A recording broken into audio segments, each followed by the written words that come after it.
everyone, and welcome to All Creatures Podcast. This is Angie, and today we have an amazing interview. I am so inspired by my guest today. I'll be talking with Elliot Connor, and he is an Australian popular science writer, presenter, producer, and of course, fellow animal lover and conservationist.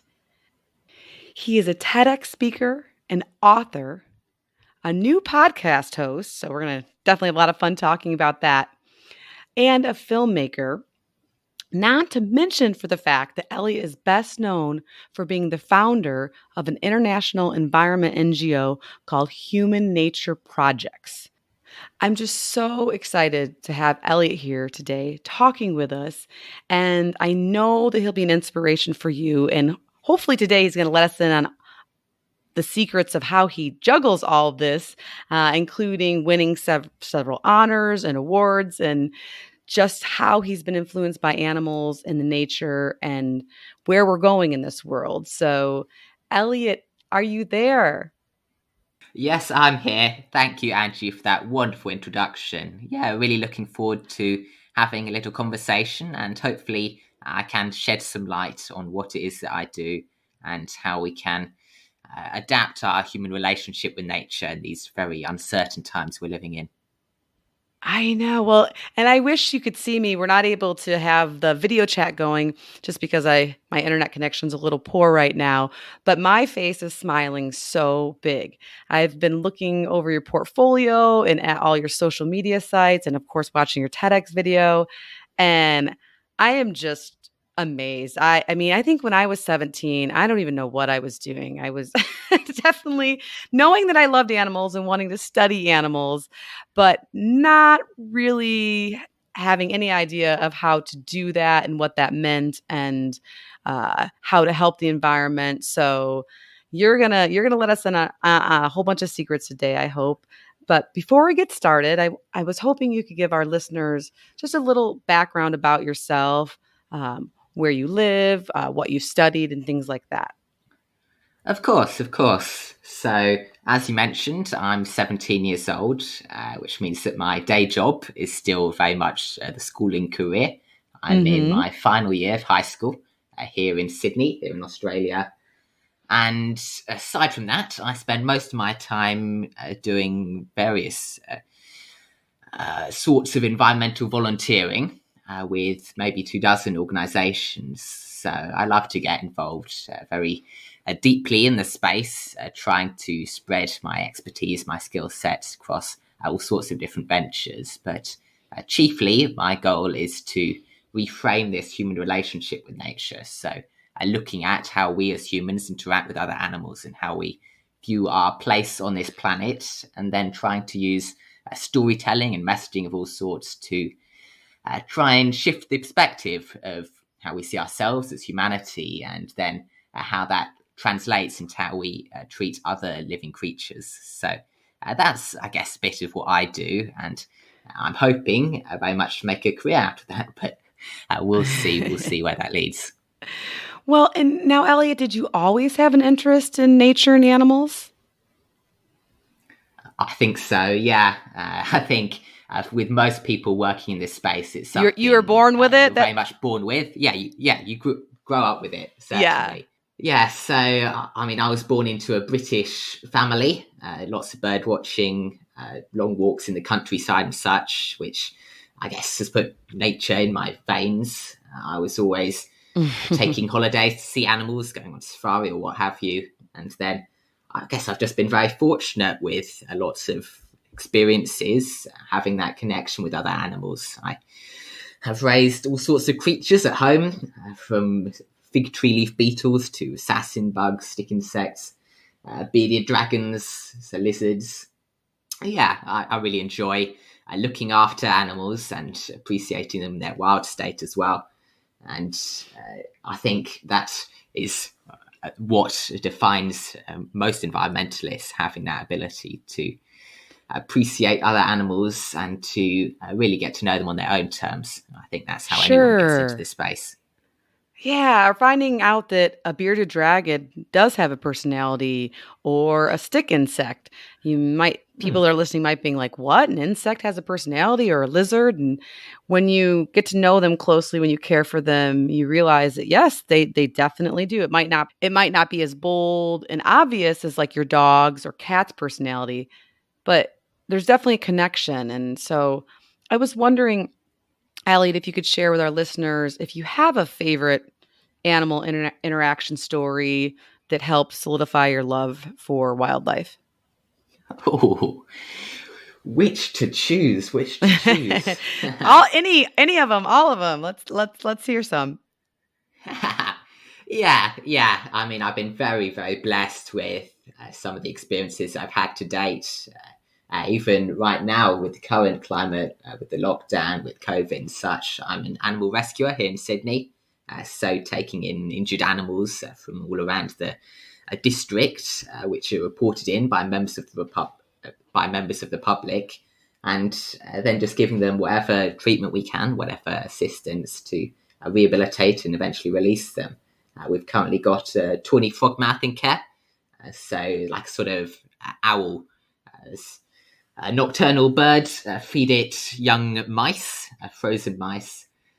And yeah, a lovely, lovely creature, full of personality, full of spunk. They're all named after classical composers. So I think when you do animal caring, you have so many creatures coming through, you have to work out how to name them all. So we've got a system for each sort of animal, and all the frogmouths are classical composers. So this one's called Mozart. And lovely, lovely creature. But yeah, I think my most memorable experiences have been when I've been overseas, some of the chances I've got to travel. So the one I often recount is quite a while ago. So when I was about 10 years old and my family was traveling in southern Africa. So we happened to be in northern Botswana at the time. And we were camping in a very remote national park, completely unfenced, so animals wandering through.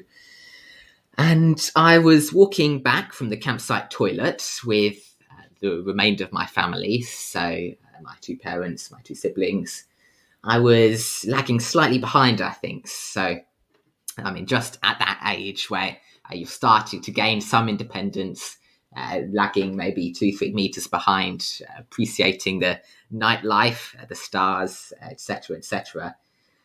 But just as we reached the edge of the campground, so just as we reached the edge of this fire circle, I had this sort of sixth sense and turned around, and there, maybe 2 meters behind me, was a young leopard. It crouched very, very low to the ground. Yeah.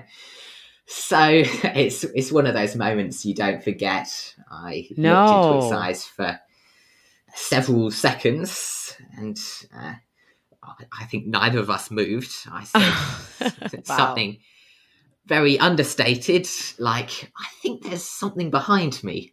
So my brother turned around with a torch or a flashlight of some sort, and obviously caught the leopard. And them being ambush predators, once it knows it's been spotted, so even once I've turned around, it's not going to attack or approach further. But yeah, that was quite an experience for me. I think it really hammered home how closely connected we are as humans with nature, and some of this very tenuous relationship we hold with other animals. So that incident would have been reported to the local authorities. I don't doubt the leopard was relocated or more likely shot for being a problem to campers. So obviously it's a threat if it's become habituated to humans. But I think it's almost certain that humans were at fault, again, for that interaction. So it had most likely been fed by prior campers and grown accustomed to associating humans with food. And when it's a predator, that's not a good thing at all. No, yeah. But yeah, I think that's one that really sticks in my mind.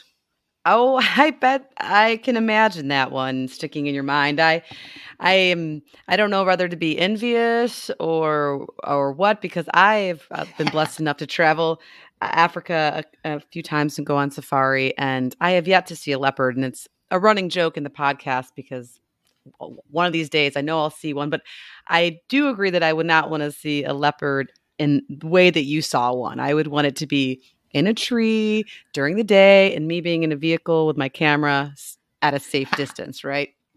Yes, So, yes. No, but definitely. yeah, you do bring up some amazing points about humans and animal interactions and how we can influence that, and sometimes it's not in a good way. And so, I guess for some people that haven't really been able to have such an incredible experience, to either question it or learn from it, how do you get people excited about wanting to conserve animals in the areas they inhabit habitat, whether it's in the backyard of Sydney for you or in Africa, somewhere like that? Yeah, it's a good question. And I think I'm very fortunate working in conservation that people do love animals. It's one of those facts of life that we have that deep held connection stretching back 4 billion years, having evolved, having lived alongside other animals for that immense stretch of time. We do have this very visceral, this very strong connection to nature itself. So I'm fortunate enough that I don't often have to convince people to care about nature. But I think it all comes down to having the opportunity to experience it, to Yeah. Mm-hmm. get out there, to see these animals in their natural habitat, to form that bond with them, whether it's as a pet, whether it's caring for an injured animal as I do, or whether you're fortunate enough to see it in its natural state, then either way, you have this opportunity to build this bond, this connection, and that is, I think, what brings all environmentalists into the trade. It's what causes the public to be so concerned about the degradation of natural habitats, these ecosystems. And I think Yeah. ultimately, that's how we're going to save them, if we can really cultivate, really nurture this relationship we cherish with other animals, and give people that chance, even if they are in the middle of Sydney, even if they're in a major world city, there's always nature all around them. So if we can get people Yeah. to realise that, I think that's a really good start. I think just moving on Absolutely. from the leopard point, it occurred to me, talking about leopards, I was just in South Africa actually. So earlier this year in January, I was doing some wildlife filmmaking Mm-hmm. with a company called Wild Earth TV. And I think what they do is a really great example of this, how we can connect people to nature, how we can give them those opportunities. All they do is send out 2 safari jeeps twice a day, so for 3 hours each drive, and they essentially stream, they live stream whatever they come across. So I spent 6 weeks on the back of one of those vehicles, 6 hours a day, filming all sorts of animals, which we happened to pass by. It was in Djuma reserves, so sort of northeastern South Africa, west of the Kruger, so major Mm-hmm. national park. Plenty of leopards, but what they I do is know, they, Elliot. I yeah, was in Kruger in October for a week for a conference. I was blessed to. It was actually hosted inside the park, and I know no leopards for Angie, but that's okay. I love on everyone that sees leopards besides myself, and it gives me another reason to keep going. Right, that's for sure. definitely. Yeah, Juma's famous for leopards. They're very, very habituated. But by characterizing these leopards, so they all have names, they all have a family history, they all have Mm-hmm. their own fan group. That really gives people that Cool. opportunity to support them, to build that connection with them, even if it's via their television set. I think that's brilliant what they Sure. do.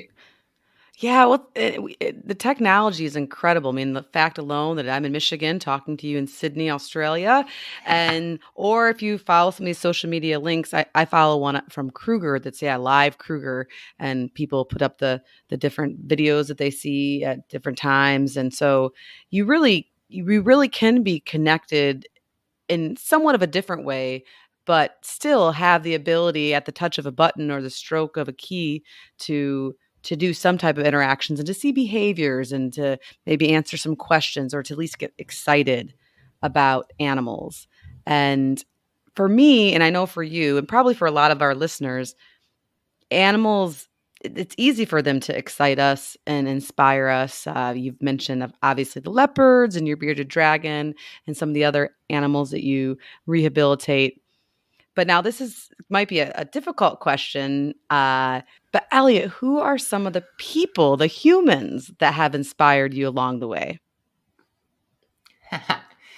Yes, it's another good question. Difficult, perhaps, I think, but I think many people inspire me. I'm constantly inspired by the people I work with in my own charity and human nature projects.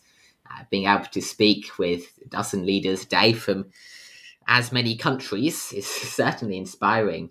I think obviously that great name I look up to would be Attenborough, what he's done in founding this industry effectively in wildlife filmmaking, in natural history communication. It's quite incredible doing what he has in 90-something years of his life. I think those are some large footsteps to fill, without any doubt. But he's certainly someone I look up to, and Goodall likewise. I think what Jane Goodall did in communicating her research with the chimpanzees in Gombe, communicating about breaking down this stereotype of a man, the toolmaker, and eventually leading to this realization of how closely connected we are with other animals. So doing precisely what I'm trying to do, reframe the human relationship with nature, is really amazing what she did in her time as well. I've been fortunate enough to work in her own organisation, the Jane Goodall Institute, and speak with her on several occasions. A very, very inspiring woman. But I think Goodall and Attenborough are those two big names. Yes, absolutely, Elliot. I've had the pleasure of being able to shake hands with Jane Goodall, and so that was very, very life-changing for me. And as an animal educator, I've always said that I approach each young person the same and with the same enthusiasm because I never know who could be the next Jane Goodall. Even if, I think that's I don't know. It's just that's how I keep excited, keep the excitement going when I'm either giving the same talk over and over, especially when I used to be a zookeeper and milking the cows in front of everyone day after day, and kids would raise their hand and always ask the same questions, and but instead of either being, I don't know, disenchanted or whatever, I said, that little 7-year-old girl who's maybe never seen a cow before, or a goat, or a zebra, or a camel, or a kangaroo, or a bearded dragon that I might have in my hand, that could be the next Jane Goodall. And it's our job or my job to help promote that, because all it takes is just a little bit of encouragement and support. And so that's why I'm so happy that you're on my podcast today, and then we get to talk to you because of your amazing portfolio and all you're doing, and that maybe you'll be the next David Attenborough or Jane Goodall, or you'll be that for someone else because of all the work that you do. And so I hope now we can dive into the meat and bones of some of your work. And so, Elliot, I'm hoping that you can describe the Human Nature Project, what its mission is, and what your organization does to conserve nature and collaborate internationally. Naturally, yeah. So I think the work of Human Nature Projects makes most sense if I put it in context. And I initially had the idea, it would have been maybe 18 months ago, January of 2019. And at the time, I was volunteering for about a month in a raptor and hedgehog rehabilitation centre in southern France. So there I was for about a month. I was lodging in a castle in midwinter whilst I was over there. And much of the spare time I had, so in some of those long winter nights, I also happened to be researching, analysing the operations of about 200 major environmental NGOs.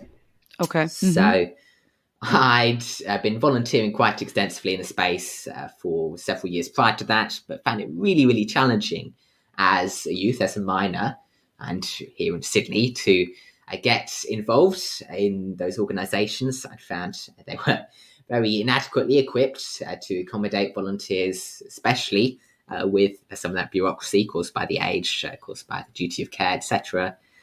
But simply not having the resources to support volunteering, to be able to incorporate members of the public in their work. And what my research found, amongst other things, was very much that was the case, especially with the larger NGOs, so with some of the larger environmental organisations operating globally.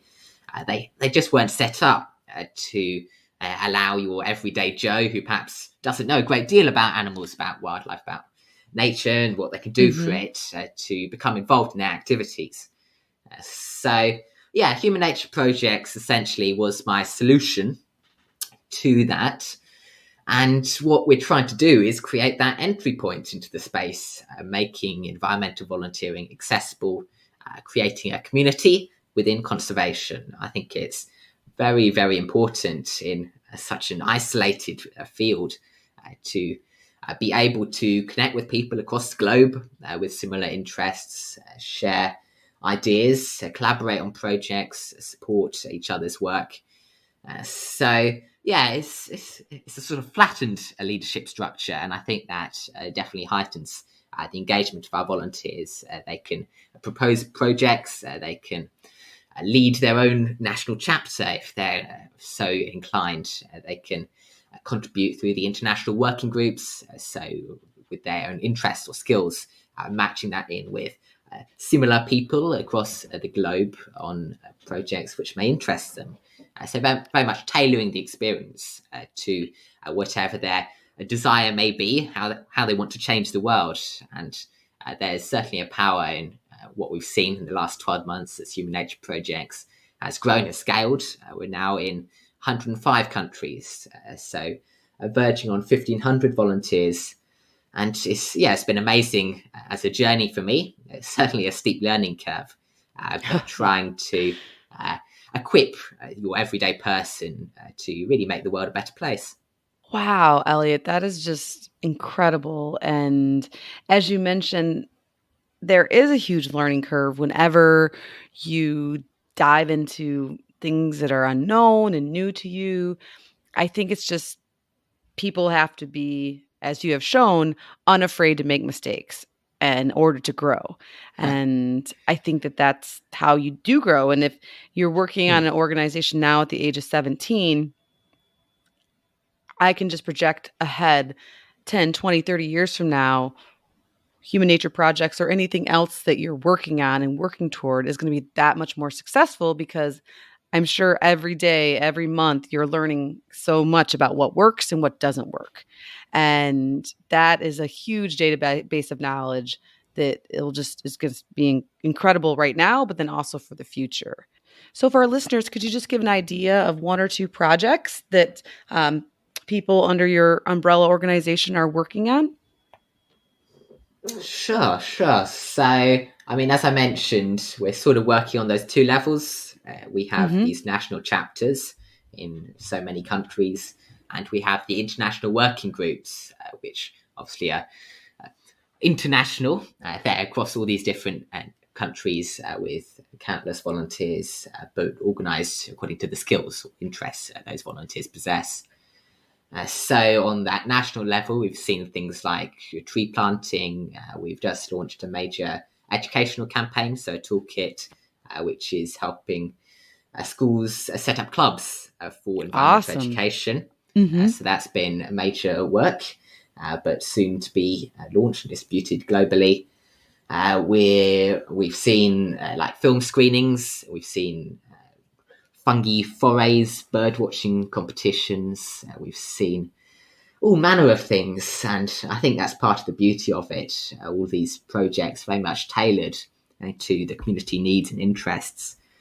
They may be teaching local people about natural history, or they may be working with you specifically. They may be working with industries, so helping to make that transition to sustainable business practice, all sorts of things. And then on the international scale, we've got the 10 odd working groups doing things like film productions. So soon to partner in a 6-part documentary series on animal care, actually, so on animal rescuing, which should be good fun. We've seen literature review on animal cognition and what that might mean for our human relationship with nature. So some of the research geeks. Ooh, that's right up my alley. Yes, I love it. Yeah. No, that was really good fun. And I mentioned the educational side of things, which has been certainly a journey for us. But yeah, that's some brief sampling of what we've been up to of late, certainly. It's just so inspirational. And I just love, as you mentioned, how it's tailored to the community needs or to the individual, what their interests are. So you're not limited to just this one thing to do or this other thing to do. And it just seems like it has the ability to really take hold. And I know you're in 100+ countries, but even more so than that. And I just am happy that we're spreading the word today and getting our listeners and a lot of young people excited. And so, how has your life been transformed through all of this charitable work? Oh, yeah, quite significantly, I think. When I started Human Nature Projects 12 months ago, I certainly wouldn't have had a clue where we would be now, 1 year hence, and hopefully where we'll be in the future, 5 years, 10 years on. It's given me all sorts of opportunities. So I was in South Africa doing this filming because of that, hoping to forge a collaboration with the TV company, with Wild Earth, on a new platform that they had in mind. I've been traveling across the world, so South Korea as well last year, presenting at a major youth environment conference there with Samsung. So that was good fun. I think more importantly, I've been able to connect with young leaders across the globe. So it's really expanded my own networks and my own faith in the youth environmental space. I really wouldn't have imagined how many passionate, dedicated people there were out there willing to put their name down towards this cause and offer their time, their expertise, their skills to really grow a Human Nature Project, see it thrive, see it mature into what it's now become as this international environmental organisation, this unifying constant in environmental volunteering across so many different countries. So, yeah, for me, it's really been it's a wonderful, reaffirming experience that's allowed me to see the potential each individual has to change the environmental space, to really create a positive impact in the world. But especially for myself personally, it's been a real vote of confidence to see the impact I can make with some of my initiatives, and having that confidence to really see them through, to hope for the best, to set ambitious goals, and to pursue what I believe in. Yeah, it really is interesting how you start one thing or another thing, and then the dominoes keep going, and it just grows bigger and bigger. And I know for my podcast, it's definitely that has happened. The people that I've met, the ways it's fulfilled my life in such unimaginable ways, shapes, and forms. And so it's just it's really incredible and limitless about how much giving and helping actually gives back to your own soul, or and then it's like fuel, and then you just want to keep finding more avenues of ways to help and how you can teach other people and share. And so now for me, although the podcast has grown obviously and it's been a lot of fun, and we've met many friends internationally and talked to several conservation heroes throughout the journey, which has given me a lot of hope, as you mentioned, which is fun. But now, Elliot, the dominoes for me have definitely grown and spread and just into avenues and arenas that I couldn't imagine. However, I have not been asked to give a TED Talk. So, for my own sake, and maybe for some of our listeners, I have to ask you if you could please give us a brief synopsis of your TEDx talk, and then what was it like to be on that stage? Definitely, yeah.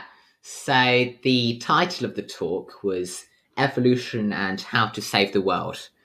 The conference itself was themed around permanent beta, so how we can continue changing, adapting in the face of new circumstances. And my approach to that theme was what we can learn from evolution itself. So I looked at essentially 5 laws of evolution, 5 so-called laws of nature, how these natural systems work, how organisms adapt, thrive, survive in new circumstances, and then looking at how we can apply them as humans to our own development. So how that might change how we look at our current practice, how we can move forward as a species and as societies to better our current environment, and hopefully learn a thing or two from nature about how to be a better animal.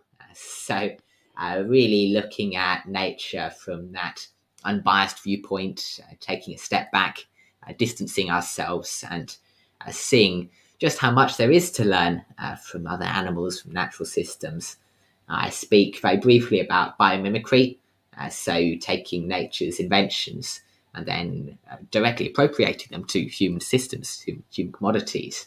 So that's an obvious example of what we can learn, but some of the more subtle ones in terms of how we are able to adapt to changing conditions and how we are able to really promote natural systems in our functioning as a human collective. So if we can work with nature as opposed to against it, I think it's a fascinating subject. I've just written a book called Human Nature on precisely that, and I think there's so much to go into in terms of this relationship we've shared with animals over the years, and then what that might look like in future, which may be totally different. If you think conservation itself is only 50 years old, so what we've achieved in that half century projected a century on, and who knows where we'll be, but it's exciting times to be sure. I mean, to speak on that stage, it was a wonderful opportunity, being able to voice my thoughts to the wider community here in Sydney, and to be able to do so on such a prestigious occasion. It was on the 29th of February of all dates, so oh wow, very auspicious as well. Yes. But no, I loved it. I love it. Oh, that's just, well, congratulations. I'm sure you'll be up there again in years to come, talking more. And that's such a great topic about what we can learn from animals and why we should address our relationship with them, what it was in the past, what is in the present, and where we're going in the future with it. But when you are on that stage, and even now as an author and a filmmaker, podcaster, you're a leader, even at your young age. And so is there 1 or 2 lessons that you can share with us about leadership and what you've learned? Certainly. I think the most important thing I've learned is to be yourself. I'm very much born introvert. I wouldn't have imagined myself doing anything like this. But what I've learned through my journey of setting up human nature projects, creating this global community, and working with all sorts of different stakeholders in the space, I've really learned just to be myself, to be able to express my vision on my own terms, to state very clearly what it is I do and the future world I'd like to create. And I think if you can learn to do that, then people will follow you naturally. All leadership is telling this story and taking other people with you. So if you can convert other people to your way of thinking, to your frame of mind, then you are a leader. There's nothing else to it, really. But that's been the most important thing for me. And besides that, really just believing in people.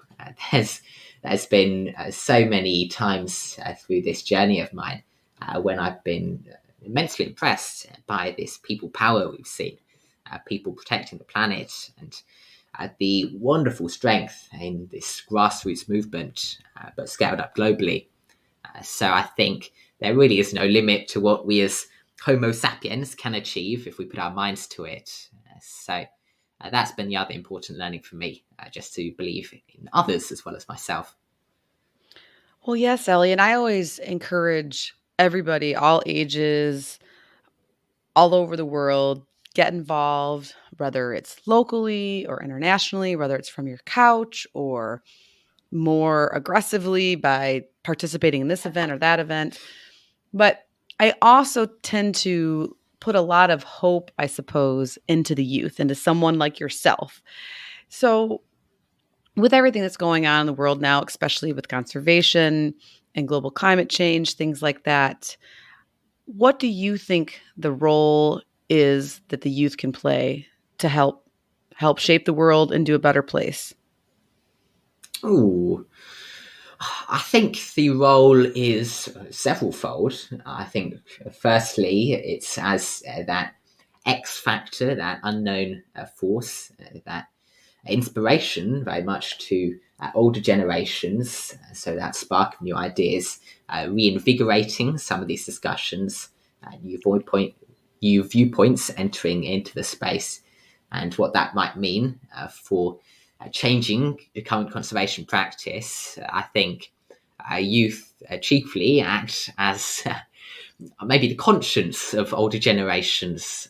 We've seen with the school strikes for climate and related events, especially in this climate change space, but also to a lesser degree in conservation, how youth are able to really hold the older generations accountable. So I think there's a certain beauty in that, if we can. Yes, absolutely.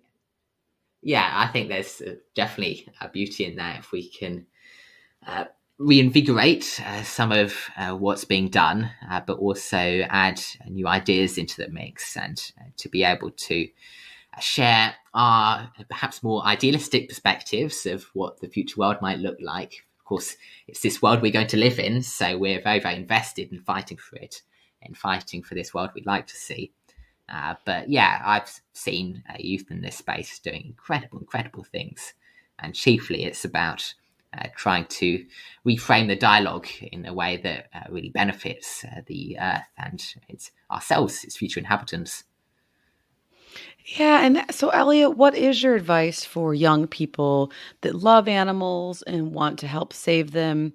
How do you recommend that they get involved in conservation, whether it's actively or someone that wants to get involved more passively, let's say from their couch? Oh, well, I'd recommend they get involved the same way I did, without some of the pain and suffering, I think. Yeah. Take your cliff notes, right? Yes.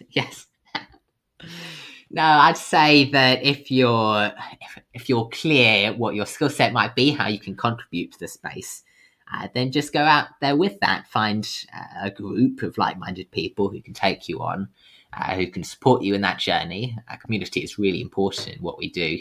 But if you have some idea of how you can contribute, whatever skills you may be an artist, a musician, you may be a writer, a thinker, a leader, whatever it might be, there's certainly a room for everyone. Environmentalism itself is one of the most diverse movements yet to grace this planet. So there really is a space for everyone to make a positive difference in this world. And if you're not sure how to make that difference, then look around you, look for other people who may inspire you to do something great and learn from them, take on that wisdom and be yourself. That age-old learning, I think if we can all take that on, there'll be some really great things that come out of it. Yes, Elliot, I think that's really good advice. And hopefully today, and as this podcast airs internationally, we will get some more of these young people and old people too, or middle-aged like myself, inspired to be ourselves and to just and to not be scared to either get your hands dirty or make a network within your community and things like that, because there is a lot of power in the collective.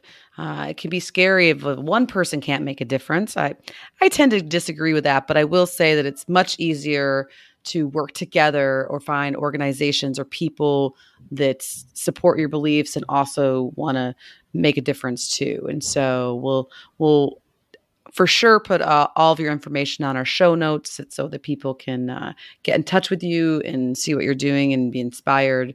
And with your nonprofit organization, the Human Nature Projects, you said you're about a year or so into the making of that. How has COVID-19 and just this past 6 months impacted your progress, and how are you dealing with it? Yeah, I think it's been very much a double-edged sword how COVID-19 has a big learning curve. A big learning curve, I would imagine. Oh, certainly. It's been very unusual circumstances to adapt to, but there have been pluses and some negatives to come out of it as well. I think it's really driven home the power of community.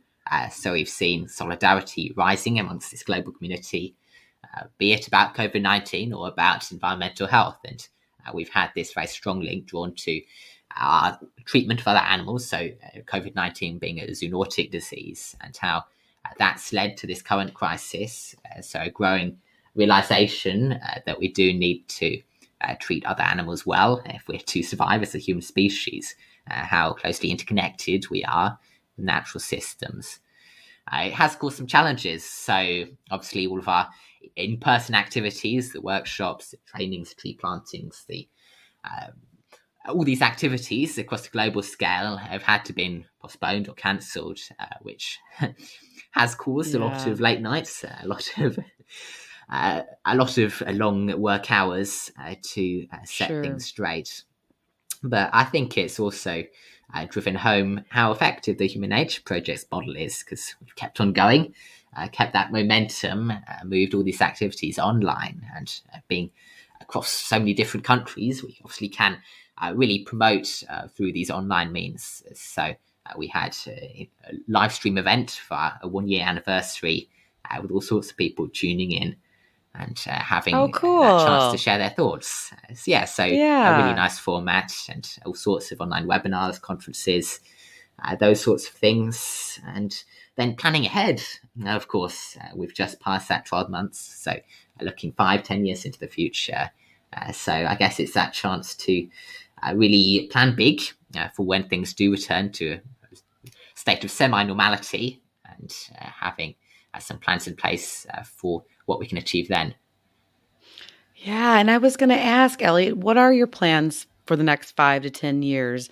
You're only 17, you've finished your senior year, but what are some of the goals? What are the things you hope to achieve with this movement that you're creating? Well, I don't want to make too bold predictions. I never could have guessed 12 months ago what would have happened. I know, yeah. It's a strange world we live in. But a few things. So I personally would love to move into wildlife filmmaking. That's where I see my future career headed. Obviously, keeping up Human Nature Projects. I'll soon be done with schooling, so taking a gap year, setting some more time to devote to scaling up Human Nature Projects, running it efficiently and effectively, and hopefully creating a major change in the world, COVID dependent, seeing how things evolve in a few months intervening. But I'd love to grow Human Nature Projects, heighten our impact, scale across even more countries, engage even more volunteers, and ultimately build this into a common household name, this unifying constant which people can immediately turn to for environmental volunteering. So making it much, much easier to get involved in the space, providing those opportunities to all sorts of people, and being able to really grow organically what we do. So that's definitely a goal. and then just sharing the messaging. So I'd love to do it through filmmaking, but continuing my public speaking. So be it another TED Talk, or be it speaking at other world conferences. I was going to do Wild 11 in June, the World Wilderness Congress, but unfortunately that was cancelled. It was going to be in India, in Jaipur, in March. So that's probably in the books for next year, but we'll see. And ditto for the other such events from 2020, this biodiversity super year, which have been postponed. So yeah, chiefly I think I'd love to continue sharing my voice, sharing my messaging, grow this podcast of mine, and find new avenues in which to share my thoughts with the wider global community. Well, Elliot, just so you know, here at All Creatures Podcast, we're going to be around to support you and applaud you and help you along the way and share with our listeners your evolution and growth, because that's what we need to do. We need to all collectively get together and embrace one another and hold each other up and support each other. And so, after that gap year, you might want to consider the University of Florida. I don't know how their filming school is, but or maybe just come visit us in Florida. Or Chris is actually out in California too, so we would love to have you here in the States. Maybe you'll be able to give a TED Talk here, or who knows how our futures will intertwine together. But I'm just so glad and feel so honored getting to meet you and learn all about these amazing projects. I feel inspired myself. I'm like, okay, now, boy, Chris wrote a book, but I'm like, geez, if Elliot's written a book, Chris has written a book, geez, Angie, I better get myself together. But I can't wait to read your book. And I also want you to talk a little bit about your new podcast for our listeners. We'll link it to our show notes as well. But how has that journey been going? And do you want to tell us a little bit about podcasting? It's been going great, certainly. I think transitioning from this video medium to podcasting, I've been immensely impressed by how well set up it is, how easy it is to create shows in this audio form, and how fast this field's growing. So these wonderful listenerships, wonderful audiences to share my message with. In terms of the Human Nature show, it's been a real learning curve, as all these things are, but I've been very blessed, very privileged to speak with some amazing people. Simple format, so I interview a prominent influencer, celebrity, or environmentalists, and the first part, talking in particular about favourite animal of theirs. So I find it's a question almost everyone can answer, because we love nature in this very intimate fashion. We all have pets, we all have childhood experiences to draw back on. So I've been very privileged to walk this journey in setting up the podcast, and then having that second part of the show, which is like a trivia show, like a game show round, in which we pit this guest, so this prominent person, against a few of our listeners on 10 questions about their animal of choice. Yeah, that sounds like fun. It's very good fun for me and for the listeners to be able to have this test of wits. But yeah, it's a simple show format, and I've been very impressed by how the show's developed in a few months since we started. It's a recent project of mine, so I only had a few episodes come out, but I've been very lucky. I've spoken to a field guide, a creator. I've spoken to a tree kangaroo conservationist, a Belgian astronaut trainer, an American comedian. I've got a National Geographic explorer lined up for the next episode released tomorrow, and so on and so forth. So yeah, it's been wonderful for me to set up this show, to have that chance to share my own thoughts and feelings with all sorts of amazing people, and having this new opportunity to connect people with nature and to the animals they love through this portal of the show, the Human Nature podcast. It's been incredible. Oh, that is so wonderful. I applaud you in your efforts. Welcome to the podcasting world. It's so amazing and your work is so great. So for everyone listening, you're going to want to check out Human Nature podcast and we'll put a link on our show notes as well, but make sure to like it and or give it 5 stars with a written review because that always helps these podcasts get circulation, which is really needed in the education and nature realm of things, since we don't have any big advertisers behind our names like some of the other really well-known podcasts. So it's up to you guys to help us out here.